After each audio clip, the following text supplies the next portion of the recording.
이스라엘 백성은 여리고 전투에서 대승을 이루었습니다. 그 이후로 이제 사기가 충만해져서 그들이 이제 아이성 전투도 쉽게 이길 수 있을 거라고 생각했고, 그래서 이제 2-3천 명쯤이면 되겠다 싶어서 올라갔는데 어떻게 되었습니까? 처참하게 패배하고 맙니다. 여리고 전투와 동일하게 정탐꾼도 보냈고 또 이길 거라는 확신도 있었는데 하나님께 묻지 않았고 전심을 다하지 않았습니다. 그래서 결국 여리고 전투에서는 한 명도 안 죽었는데 이 아이성 전투에서는 36명이나 죽게 됩니다. 이 생각지도 못했던 패배가 경험되게 되면 이스라엘 백성들의 마음이 어땠을까요? 성경에는 마음이 녹았다라는 표현을 하고 있습니다. 그리고 여호수아와 장로들은 죄를 뒤집어쓰고 하나님 앞에서 엎드렸습니다. 그때 하나님께서 이 아이성의 전투의 패배가 너희들의 잘못이 아니라 아간 한 사람의 욕심 때문임을 가르쳐 주셨고, 그리고 그를 심판하고 그리고 그의 진노를 내리십니다. 이 사건을 겪고 난 뒤에 아간 한 사람이 주는 이 죄의 문제, 그리고 아간으로 인하여서 아이성 전투에 패배하는 이 사건은 이스라엘 백성들에게 굉장히 큰 메시지를 던졌습니다. 이 전쟁이 힘의 논리로 싸우는 전쟁이 아님을 다시 한 번 더 되새기고, 그리고 단 한 명이라도 하나님 말씀 앞에서 거룩하지 아니하면 이 문제는 공동체의 책임으로 돌아올 수 있다라는 그 메시지가 그들에게는 뿌려지게 되는 것이죠. 이 지도자인 여호수아의 두려움은 더욱 컸습니다.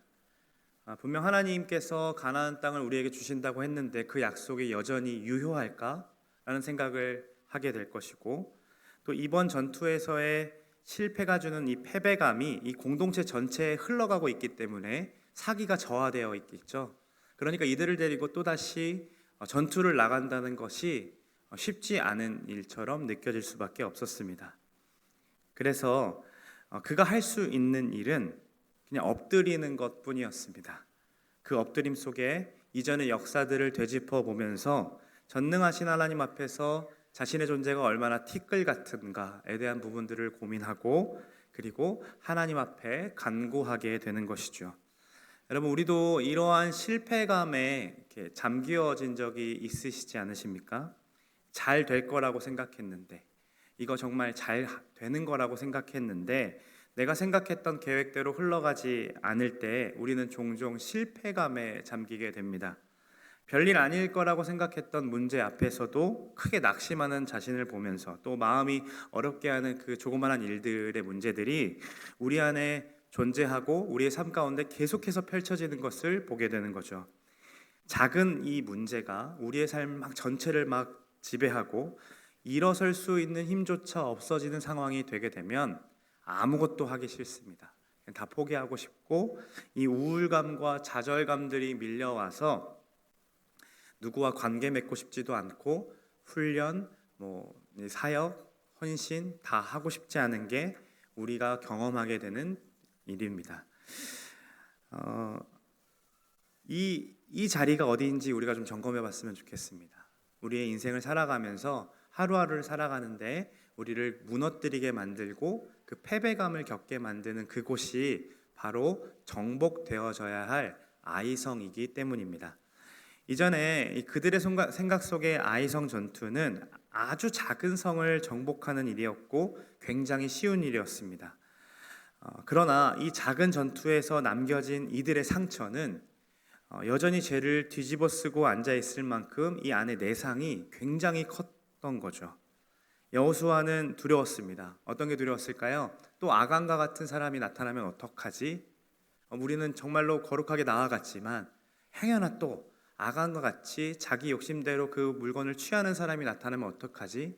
그럼 또 패배하게 될 텐데 라는 두려움이 있을 것이고, 수많은 전쟁을 치를 것인데 이 여리고성에서의 전투의 어떤 경험과 이 노하우가 이 아이성 전투에서는 아무 효력이 안 발휘되는 것을 보면서 이거 도대체 어떻게 이 작은 성을 깨부셔야 될까라는 생각으로 낙담하게 되고 두려워하게 된 것이죠. 그런데 이 패배감과 이 두려움에 쌓여 있는 여호수아를 참 감사한 것은 우리 하나님은 내버려 두지 아니하신다라는 겁니다. 바로 찾아가셔서 이렇게 말씀하십니다. 두려워하지 말라, 놀라지 말라. 너무 좋지 않습니까? 하나님께서 티끌과 같은 나를 찾아주시는 것도 감사한데 찾아오셔서 두려워하지 마, 놀라지 마라고 따뜻하게 음성을 건네주시는 것 너무 감사한 일입니다. 사랑하는 여러분, 우리를 짓누르고 있는 그 패배감에 있을 때에, 우리가 막 패배감에 깊이 잠겨져 있을 때에 우리 하나님 이 말씀에서도 나와 계시듯이 우리를 모른 척 하시는 분이 아님을 믿으시기를 간절히 소망합니다. 엎드려 죄를 뒤집어 쓰고 있는 그곳에 하나님은 우리 찾아오셔서 우리를 위로하시고 우리에게 다시 힘을 주고 싶어 하십니다. 여호수아에게 가나안 땅을 향한 이 하나님의 약속이 유효한가에 대한 어떤 고민과 불안들이 있었을 때에 하나님은 1절과 같이 말씀하십니다. 뭐라고 말씀하십니까? 내가 아이 왕과 그의 백성과 그의 성읍과 그의 땅을 내 손에 넘겨주었다. 이전에 하셨던 그 약속이 여전히 유효하다라는 것을 그에게 가르쳐주고 계시는 거죠. 그리고 아간과 같은 이가 나오면 어떡하지? 이 전리품들 또 누가 취하면 어떡하지? 라는 그 고민을 갖고 있었는데, 그 불안함과 두려움들이 있었는데 하나님께서 2절과 같이 또 이렇게 말씀하십니다. 같이 한번 읽어볼까요? 너는 여리고와 그 왕에게 행한 것 같이 아이와 그 왕에게 행하되 오직 거기서 탈취할 물건과 가축은 스스로 가지라. 보세요 여러분, 이 전리품들 어떻게 하라고 합니까? 스스로 가져라. 이제 그거 취해도 된다라고 말씀하십니다. 우리가 불안해도 믿음을 지키지 못해서 흔들려도 우리 주님은 혼내시는 분이 아니라 찾아가 주시고 고민하고 있는 부분, 염려하는 부분 다 아시기 때문에 그에 맞는 해결책을 우리에게 제시해 주십니다. 그런데 거기까지면 딱 좋겠는데, 그렇잖아요? 두려워하지 말라. 내가 다 해결해 줄게. 여기까지면 딱 좋겠는데 하나님께서 멈추지 아니하시고 이렇게 말씀하신다는 거예요. 1절을 한번 보실 때 이 동사를 주목해서 보시면 일어나서 어디로 올라가라고 말씀하십니까? 아이로 올라가라고 합니다. 아이가 어디입니까? 어떤 곳입니까? 얼마 전에 처절하게 패배했던 장소입니다. 마음이 녹아버렸던 현장이죠. 굴욕적이고 비참하고 연약함이 투성인 그곳만 가면 정말 부끄러운 자리로 하나님께서는 다시 올라가라고 말씀하시는 거예요. 이러한 어려움에 처하면 우리 보통 어떻게 합니까? 가나안 땅으로 들어가는 다른 루트를 찾아보고 아이성 빼고 나머지와 먼저 싸우든지 아니면 싸울 피해서 살아갈 겁니다. 아니면 다른 성을 먼저 공략해서 이 성 이겨봤다, 됐다, 그럼 이제 아이성 한 번 더 해볼 수 있겠다 하면서 먼저 다른 곳에 가서 전투를 해보고 이긴 힘을 가지고서 아이성을 가지고 전투를 하겠지요. 그런데 하나님께서 뭐라고 말씀하시냐면 피하지 말고 패배감이 가득한 그 현장으로 가라고 말씀하시는 거예요. 왜 그렇습니까? 이전에는 믿음으로 싸운 싸움이 아니었기 때문에 그렇습니다. 믿음을 적용해서 싸운 싸움이 아니었기 때문에 이제는 믿음을 가지고서 다시 그 자리로, 그 현장으로 나아가라고 말씀하시는 거죠. 어떤 믿음입니까? 하나님이 그 땅을 너희에게 주셨다라는 믿음과 그리고 그분께 묻고 구하라는 그 싸움을 너희들이 직접 해보라고 말씀하고 있는 겁니다. 이전에 너희들이 믿음이 적용하지 않았고 나에게 묻지 않았잖아. 이제는 믿음으로 한번 가봐. 그리고 나한테 묻고 가는 거야 하면서 나를 믿고 가보라고 말씀하고 계시는 거죠. 우리 현장에서 경험하는 이 싸움에서도 마찬가지입니다. 여러분 기억하십시오. 죄의 문제가 아니면 피하는 것은 상책이 아닙니다. 좋은 방법은 아닙니다. 사랑하는 여러분, 우리가 처한 현장은 예수님을 닮아가기에 최적의 현장으로 보내주셨습니다. 믿으십니까? 여기도 아멘을 하셨으면 좋겠는데 우리의 가정이 예수님 닮아가기에 최적의 장소입니다. 조금 작아지시나요? 우리의 직장과 사업장은 예수님을 닮아가라고 보내시는 현장입니다. 기가 막히게 주일에 우리 하나님께서 뭐라고 우리에게 말씀하셨습니까? 낯설더라도 어떻게 합니까? 피하지 말라고 하셨죠? 제가 그것 때문에 여호수아 8장 보는 게 아니라 계속 1장, 2장부터 8장까지 왔거든요. 근데 8장을 통해서 또 뭐라고 말씀하십니까? 이제 낯설어도 피하는 게 아니라 패배감에 휩싸이는 자리라도 피하지 말고 그 자리로 나아가라고 말씀하고 계시는 거죠. 이 싸움의 목적 자체가 승리를 거두고 나 이만큼 승리했다를 나타내는 업적의 목적이 아니라 믿음이 자라가는 것이 싸움의 목적이기 때문에 믿음이 자라갈 때까지 그 환경을 겪지 않으면, 그 상황을 견뎌내지 않으면 동일한 환경, 동일한 상황에 우리는 또 맞닥뜨리게 될 것입니다. 그러므로 저와 여러분이 낯설음을 넘어서서 처절하게 실패한 자리라도 끝까지 그 자리를 지키고 승리를 맛보는 하나님의 귀한 군사들이 되기를 간절히 소망합니다. 우리가 종종 패배감에 휩싸이는 이유를 잘 생각해 보면 우리의 기억이 예전의 경험에 머물러 있기 때문에 그렇습니다. 그렇지 않습니까? 더욱이 이 경험은 그 가운데 계시는 하나님을 인식하지 못하게 만들고 패배감에 휩싸이게 만드는 거죠. 그러나 하나님이 어떻게 하시는지 한번 보세요. 그분은 어떻게, 우리 성경에 뭐라고 나와 있냐면 아침마다 새롭고 그 성실하심이 크신 분이라고 말씀하십니다. 그래서 하나님께서 우리를 이끄시는 방법은 이전의 경험에 이렇게 했으니까 이번에도 이렇게 하실 거야, 그렇게 경험만을 의지하시는 분이 아니라 매일매일 새롭게 역사하실 수 있는 분이라는 거죠. 오늘 본문에서도 하나님께서는 이전에 여리고에 이겼던 그 전략을 들고 싸워라, 내가 그때 이렇게 했잖아, 그러니까 아이성도 한번 돌아봐 라고 말씀하지 않으셨다는 거예요. 그렇죠. 오히려 지난번의 전투의 경험과 어떤 싸워왔던 노하우가 아무짝에도 쓸모없는 것처럼 완전히 색다른 전략을 그들에게 요구하고 계신다는 거죠.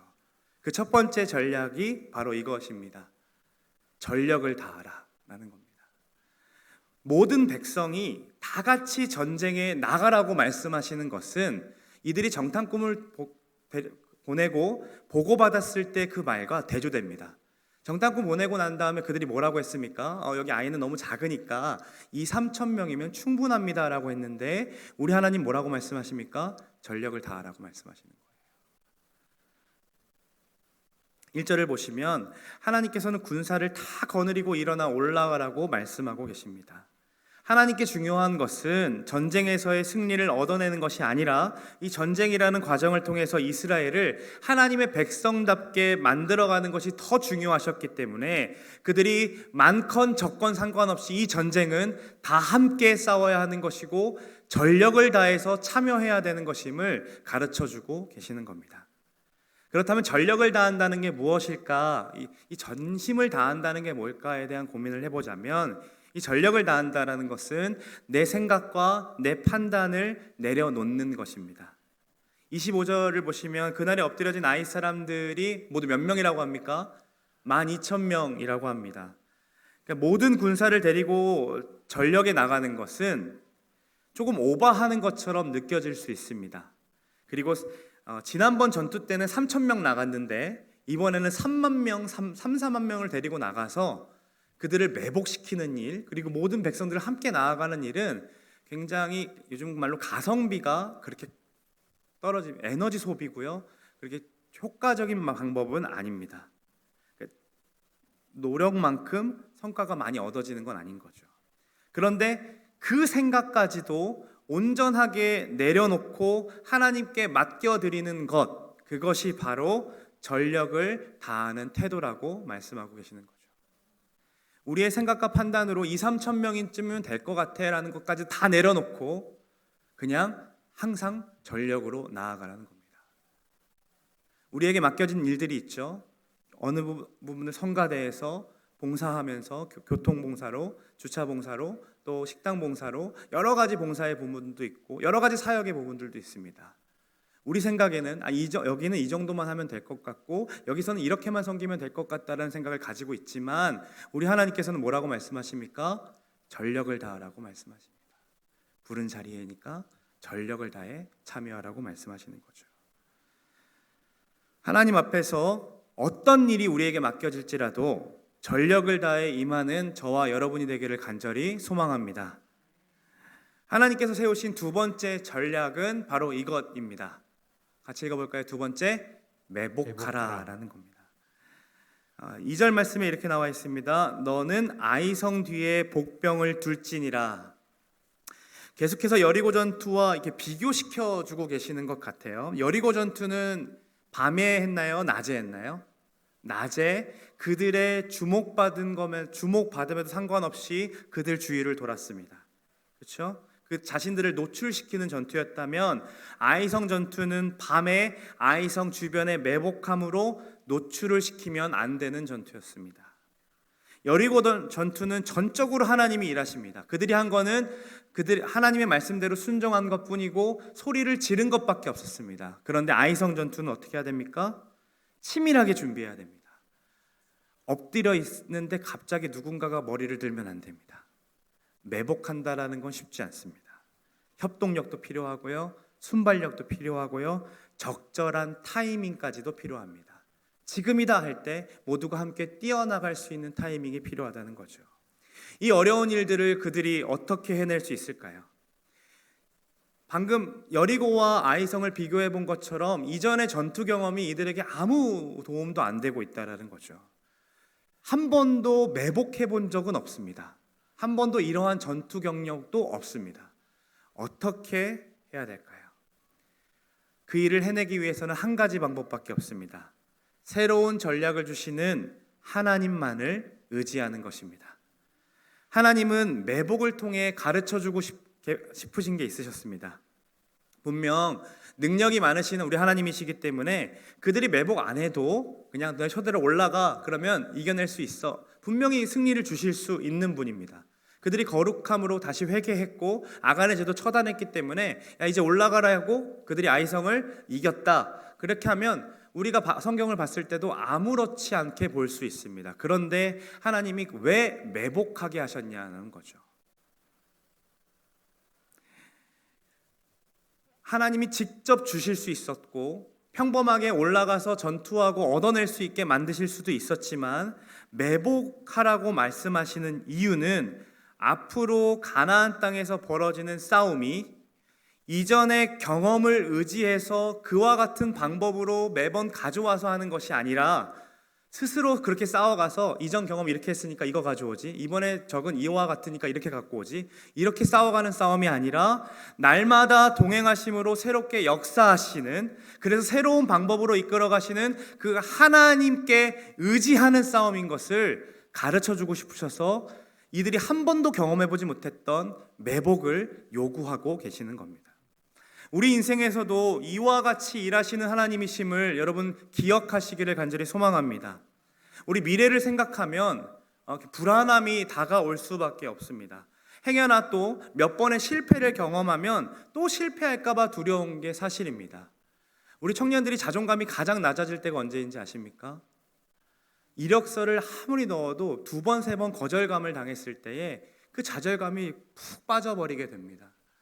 그러니까 이런 실패의 경험들이 또 다른 곳에 이력서를 내지 못하게 만드는 것이 되는 것이죠. 그러다 보니 우리의 눈과 귀는 어디에 머물입니까? 하나님에게 머물기보다 나와 같은 길을 걷고 있는 사람의 성공 사례의 이야기들에 더 귀를 기울이고 이것대로 하면 될 거라고 생각하게 되는 거죠.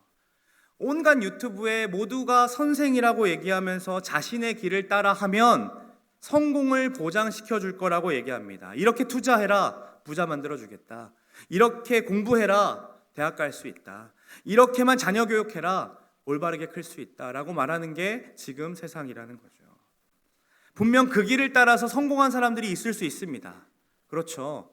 그러나 그와 같이 하면 저 사람도 성공하고 나도 성공하고 모두가 성공할 거야. 그 길만 따라가면 하면서 그 성공을 쫓아가는 것은 기억하십시오. 꼼수입니다. 예를 들면 그게 왜 꼼수인지 금방 발견할 수 있는데요. 이런 겁니다. 제가 어렸을 때 한 드라마를 봤습니다. 바로 이 드라마였는데요. 저 조인성이라는 배우가 너무 멋있는 거예요. 저는 드라마를 보면 남자 배우에 빠지게 되는데 근데 너무 멋있어서 저도 조인성처럼 되고 싶었습니다. 그래서 이 조인성의 이력서를 봤더니 이분이 이제 모델을 하다가 배우로 바뀐 분이었어요. 그래서 저도 저 사람처럼 되려면 나는 배우로 가는 게 아니라 모델로 먼저 가야겠다. 그래서 제가 고등학교 때 이건 좀 부끄럽지만 MBC 아카데미 모델 아카데미에 지원을 했습니다. 됐을까요? 안 됐을까요? 안 됐다고요? 됐습니다. 그때부터 이제 모델을 할 수 있는 훤칠한 키와 아직 삭지 않는 젊은 외모를 갖고 있었기 때문에 저를 뽑아줬는데, 근데 아버지께서 반대하셔서 못하겠지만 결국에는 그 길을 그와 같이 모델을 가고 그 다음에 다시 연애 드라마를 하나 한 다음에 로맨틱 드라마를 하고 배우로 전향하면 저도 그럼 조인성 같은 사람이 될 수 있을까요? 없을까요? 예, 은혜 많이 받으셨네요. 없습니다.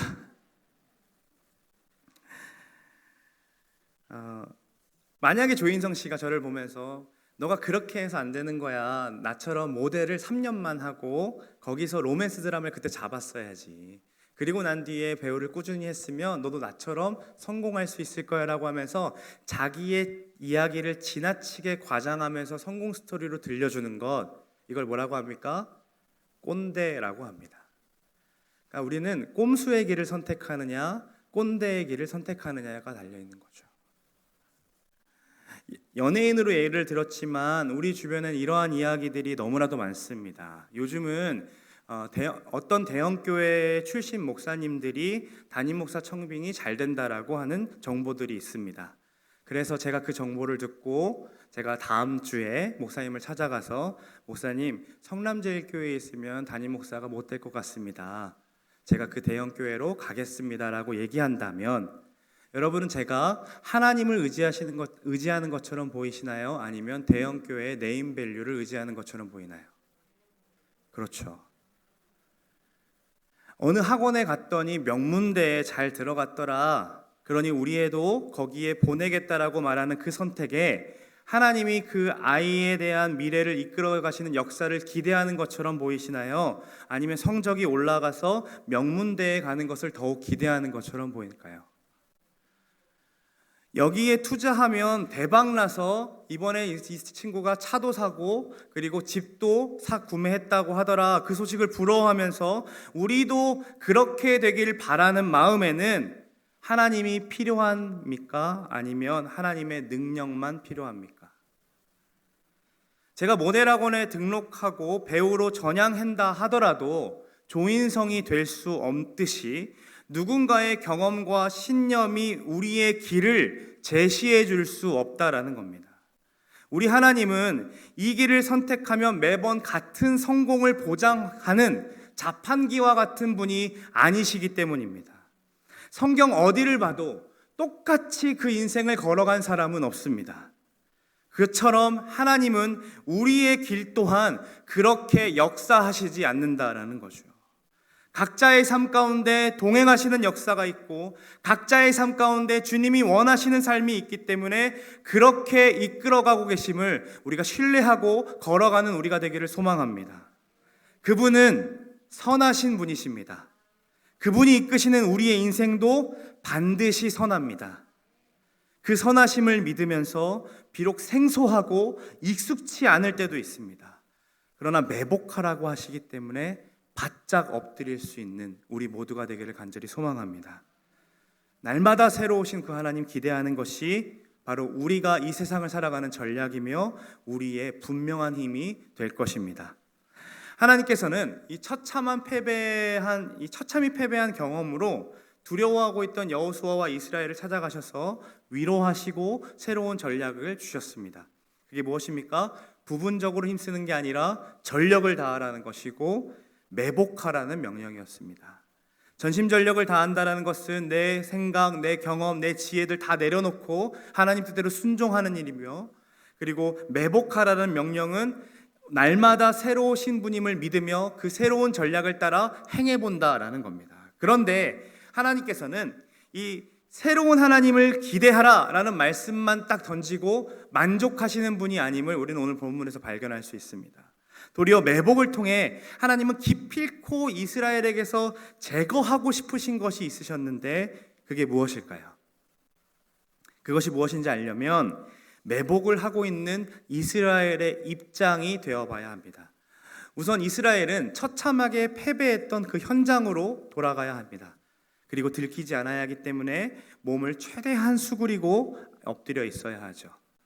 아이성을 치기 위해 매복하는 그 시간들은 이스라엘에게 꽤 힘든 시간일 수 있습니다. 왜냐하면 매복하는 그 자리가 바로 내가 어제, 그제든 지난 시절에 도망갔던 자리고 전우들이 죽었던 자리이기 때문에 그렇습니다. 굴욕감과 내가 그때 전우를 지키지 못했다라는 한탄스러움과 수많은 패배감과 나 자신에 대한 실망감과 좌절감이 가득한 곳이 바로 매복하는 장소였습니다. 어떤 마음이 들까요? 하루 온종일 몸을 숙이고 앉아있는데 꼭 이렇게까지 해야 하나? 이 작은 성에 이 많은 사람들이 이렇게까지 몸을 숙이면서 있어야 되나?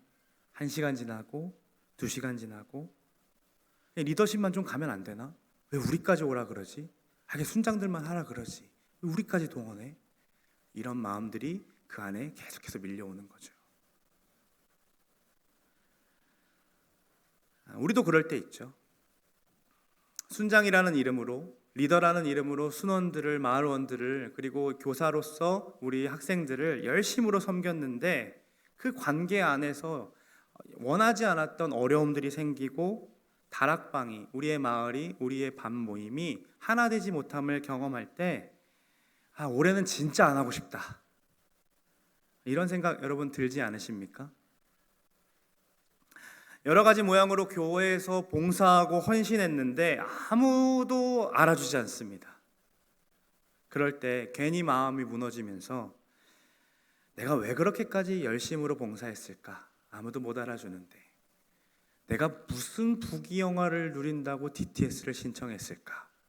이런 마음들이 들지 않으십니까? 제가 그렇게 몰아가나요?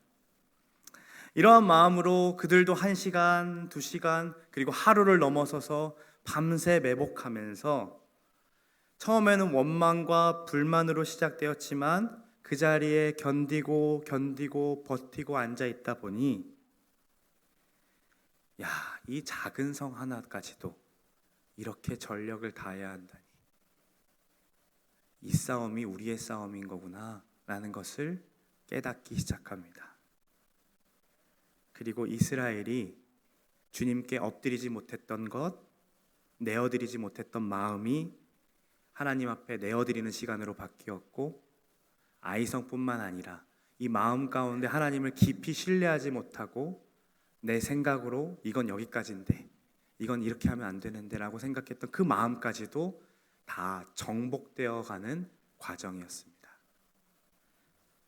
자신의 생각을 내려놓게 되었고 이스라엘의 교만했던 마음까지 정복되어 하는 시간이 바로 이 매복의 시간이었다라는 거죠. 그리고 더 나아가서는 하나님께서 이 매복을 통해 이스라엘 스스로가 자신의 상태가 어떤 상태였는지를 돌아보게 하십니다. 누구를 통해 돌아보게 하시냐면 이 아이성 사람들을 통해서 돌아보게 하십니다. 그들의 전략이 뭐였습니까? 아이성 사람들에게 우리 여기 있다라고 알려주고 빨리 도망가는 거였습니다. 잡히면 안 됩니다. 그래서 막 그들에게 몸을 보였을 때에 아이성 사람들과 모든 사람들이 또 쳐들어왔다, 쟤네 또 죽으려고 그런다 그러면서 신나게 뛰쳐 내려오게 됩니다. 지난 승리의 경험으로 아이성 사람들도 어떻게 하고 있습니까? 그것만 의지하고 이번에도 이길 줄 알고 쫓아옵니다. 그 승리에 도취되어서 지금의 전투가 당연히 이길 거라고 생각하며 뒤도 돌아보지 않습니다. 모두가 쫓아나오고요. 15절부터 17절을 보시면 아이성 군사들 성문 열어놓고요, 어떻게든 이스라엘 뿌리 뽑기 위해 쫓아나왔습니다. 결국 어떻게 됐습니까? 전투를 하려면 정탐도 좀 해보고 혹시 모를 위험에 대비해서 성에 몇 명 남겨놔야 하는데 모두가 그냥 승리에 도취되어가지고 이전에 했던 경험으로 그대로 하면 되겠지라고 하면서 막 달려가니까 결국에는 매복하는 자들이 나타나서 아이성이 불태워지게 됩니다. 이것이 지난번에 이겼으니까 오늘도 이기겠지 하면서 경험을 의지했던 결과이고, 지난번의 승리가 자신들의 힘으로 이루어진 줄 알고 착각했던 신념을 의지했던 결과입니다. 사랑하는 여러분, 우리는 우리의 느낌과 우리의 경험으로 사는 존재들이 아닌 겁니다. 이 모든 행동들은 신이 그 안에 없을 때에, 그 인생에 신이 지배하지 않을 때에 스스로 답을 찾을 수가 없기 때문에 자신의 경험을 의지하고 자신의 신념을 의지하는 겁니다. 그 노력의 결과가 뭡니까? 패망이고 결국 멸망하게 되는 거죠. 파국입니다. 아무리 여러 성공담을 귀담아 듣고 우리의 예전 경험을 의지하더라도 우리는 미래에 대한 불안과 겪게 되는 그 패배감을 극복할 수 없습니다. 경험을 의지해도 한순간에 내가 이것만 붙잡으면 돼 라고 했던 것, 그거 하나님이 그거 아무것도 아닌데 라고 하면 쉬이 사라져버리는 게 그런 경험들입니다. 그러나 우리는 그런 것을, 그 경험을, 내 신념을 주장하는 자들이 아니라는 거죠. 우리는 하나님의 일하심과 하나님의 타이밍을 신뢰하는 자들입니다. 그렇기 때문에 내 눈에는 당연해 보여도 내려놓을 수 있고, 하나님의 음성과 이 일하심을 내 타이밍이 아니더라도 끝내어 기다릴 수 있는 것, 그래서 내가 스스로 쟁취하는 것보다 훨씬 더 많이, 훨씬 더 풍성하게 하나님이 채워주실 거라는 것을 믿는 싸움을 하는 것이 우리의 삶인 것이죠. 우리 유치부 밑에 또래 아이들이, 영아부, 유아부 아이들이 이 사무실에 오게 되면 거침없이 담임 목사님 방에 노크도 없이 문을 엽니다. 그리고 가서 문을 열면 담임 목사님이 어서와 하면서 이제 아이들에게 이거 마음껏 집어가라고 합니다. 그 젤리들이 있거든요. 그러면 거기서 가장 똑똑한 아이는 어떤 아이인 줄 아십니까? 집지 않고 뒤에 손을 이렇게 하고 있는 아이입니다. 그러면 어떻게 될까요? 담임 목사님이 자신의 손으로 지어줍니다. 자기 손으로 지을 때는 2-3개가 최고였는데 담임 목사 할아버지가 주어주는 손은 이 2 손으로 받아도 넘칠 만큼 많은 것들을 얻으면서 흡족해하면서 돌아가는 아이. 이게 진짜죠. 오늘 본문도 그 이야기를 하고 있는 거예요. 지금 아이성 군사 모두가 성문을 열어놓고 이스라엘을 추격했습니다. 한 사람도 성에 남겨주지 않고 모두가 떠나갔습니다. 누가 봐도 지금 매복된 상태에서 이제 병력을 보내야 되는 때인데 누가 먼저 움직이는지 18절의 주어를 한번 살펴보십시오. 함께 읽어봅니다. 여호와께서 여호수아에게 이르시되 내 손에 잡은 단창을 들어 아이를 가리키라. 내가 이 성읍을 내 손에 넘겨주리라. 여호수아가 그의 손에 잡은 단창을 들어 그 성읍을 가리키니. 여러분, 누가 그 일을 주도하십니까? 여호와 하나님이십니다. 여호수아 눈에는 지금 다 나갔고 저기 비어있고 지금 내가 단창 들기만 하면 됩니다. 그렇죠? 이미 승리가 보장되어 있기 때문인 거죠. 심지어 하나님께서 말씀하지 않으셨기 때문에 들어도 뭐라 할 사람이 없는 거죠. 그런데 어떻게 합니까? 끝까지 지키고 있습니다. 끝까지 하나님 말씀을 기다립니다. 그 싸움을 하는 거죠. 그의 눈은 매복을 하기 시작할 때부터 끝날 때까지 어디에 고정되어 있을까요? 하나님께 고정되어 있는 거죠. 언제 부르실까? 언제 나가라고 하실까? 이때일까? 계속해서 기다렸을 겁니다. 자신의 경험, 자신의 전투 경험, 자신의 생각들 다 내려놓고 하나님이 짜주신 전략대로 지금 자신이 있기 때문에 그분이 명령하시는 때까지 기다리고 있는 겁니다. 그것이 하나님의 의를 구하는 행위이고, 하나님이 하실 거야, 하나님이 오르셔, 나보다 하나님이 더 오르셔 라고 하는 그 고백이며, 그것이 바로 예배의 행위였습니다. 그래서 하나님을 믿는 우리의 싸움은 힘으로 싸워가는 자리가 아니라 엎드려서 싸워가는 사람입니다. 늘 내가 앞서려고 하는 것들을 내려놓고 하나님 당신이 오르십니다라고 고백하는 싸움인 거죠. 그래서 그분의 때를 기다리고 기다리는 삶, 그것이 전쟁에서 승리하는 비결이고, 깊은 패배감에서 이 깊은 패배감을 패배시키시는 하나님의 지혜이며 일하심이었습니다. 생각지도 못한 패배로 싸울 힘을 잃어버린 여호수아와 이스라엘 백성들을 하나님은 내버려 두지 아니하시고 죄를 뒤집어 쓰이는 그 현장 가운데 하나님 찾아가셔서 위로하십니다. 두려워하지 말라, 놀라지 말라.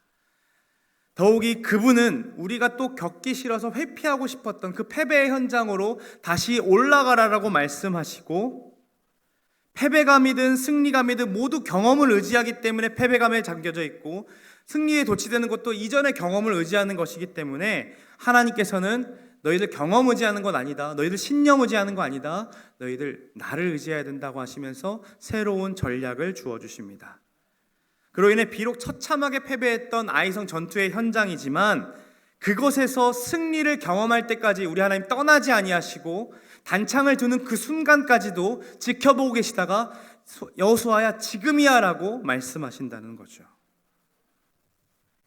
그리고 뭘 가르쳐 주십니까? 이제부터 싸워지는 싸움들, 수많은 싸움들은 너희들 경험 의지하는 건 아니라 너와 함께하는 나를 의지해야 된다는 것을 가르쳐 주고 있는 겁니다. 사랑하는 여러분, 우리의 아이성은 어디입니까? 실패감과 패배감이 느껴져서 가고 싶어 하지 않고 누가 시킬까 봐 두려워하고 있는 그 아이성은 어디입니까? 머무르고 싶지 않은 곳, 거기가 어디입니까? 오늘 주님께서는 말씀을 통해 그곳에 다시 올라가라고 말씀하십니다. 그분은 올라가라고만 하고 모른 척 하시는 분이 아니라 이전의 경험과 상관없이 완전히 새로운 전략을 우리에게 주심으로, 이전에 생각하면 또 그렇게 되면 어떡하지? 또 나를 이렇게 안 따라주면 어떡하지? 또 관계에 문제 생기면 어떡하지? 그것 때문에 주저하고 있는 우리에게 새로운 전략을 주시면서 새롭게 걸어갈 수 있는 힘과 새롭게 볼 수 있는 눈을 주신다라는 거죠.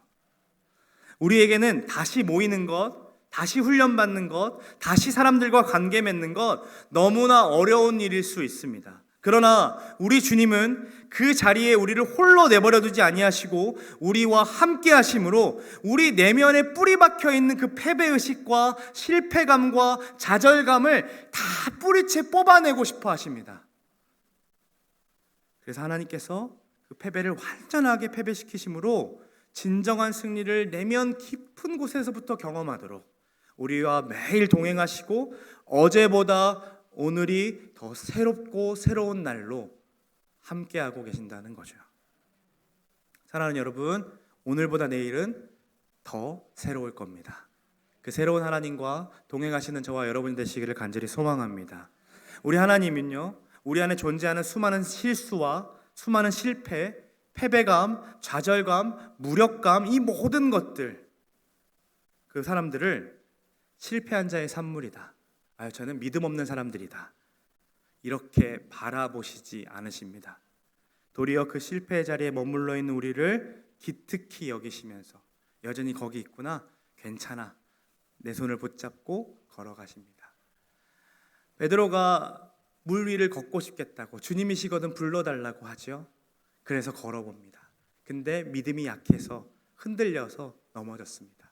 그때 주님께서 뭐라고 하십니까? 아유, 믿음 약한 자야. 그러면서 그렇게 하시고 나보는 척하고 혼자 걸어오셨나요? 성경을 잘 보시면 베드로의 손을 붙잡고 일으키시면서 그 손을 붙잡고 다시 바다 위를 걸으십니다. 이게 우리 주님의 방법입니다. 사랑하는 여러분, 실패의 현장에 너무 가기 싫지만 머물러 있을 때에 주저앉아 있는 우리를 다시 붙잡고 우리와 함께 걷고 싶어 하시는 분이 날마다 새로운 하나님이시라는 것을 기대하심으로 이전 경험 의지하지 마시고 이전에 내 생각들 내려놓으시고 전심으로 전력을 다하는 우리 모두가 되기를 간절히 소망합니다. 이 시간 같이 이 찬양의 고백을